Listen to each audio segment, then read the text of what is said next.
ringrazio che ti abbiamo preso al volo, grazie che sei qui con noi, tu per essere a cercare, non mi hai preso al volo. Adesso ti faremo dire due cose, insomma, tu prendi la storia che ci porta a questo grande appuntamento. Io per di tutto ringrazio i vertici di questa magnifica manifestazione, Claudio Cordevella, tutti i vertici della Lega Pallacanestro, rappresentata dall'avvocato Majorana, grazie Francesco,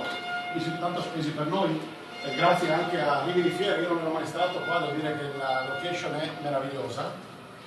e si è data perfettamente questo tipo di iniziativa. Quindi noi abbiamo preso al volo, abbiamo colto al volo questa opportunità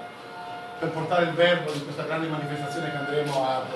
organizzare. Vedo Sandra, lo scorso anno abbiamo vissuto un'esperienza stupenda, siamo partiti insieme, tu ci hai conosciuto quando siamo usciti la prima volta da FIBA Europe a Monaco,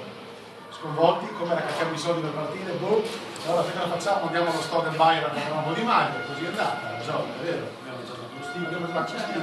abbiamo fatto un bellissimo percorso, abbiamo fatto un'esperienza lo scorso anno formativa, fra poco arriverà Cristina Curcio, lo dico adesso, non dopo, lei è stata fondamentale, quando arrivano prima mai davanti a lei, però ci ha aiutato tantissimo a preparare questo evento, che sarà l'evento insomma top in regione. Quindi oltre al ringraziamento di diritto per chi ci ospita, abbiamo tanti testimonial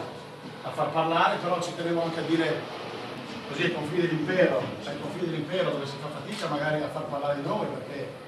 con la influenza udinese, c'è la Pallacanestro Trieste, poi questo abbiamo poco altro, udinese, scherzo.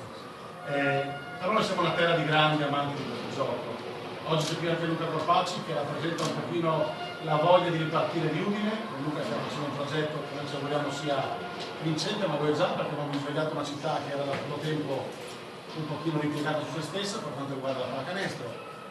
E quindi siamo qui, io ci tengo a ringraziare la mia regione perché ci ha creduto, Presidente, che ha fatto questo grande percorso. E quando mi sono incontrato con il vicepresidente regionale Bolzonello, che è una persona che gestisce il turismo al FUG,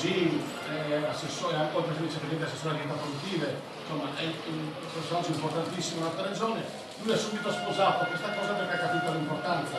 non solo sportiva ma anche turistica, promozionale, che un evento di tal genere può avere per la nostra regione. Quindi è giusto che noi anche portiamo il verbo del Friuli, siamo molto orgogliosi noi, per cui non è della nostra regione, siamo molto orgogliosi della nostra vincita.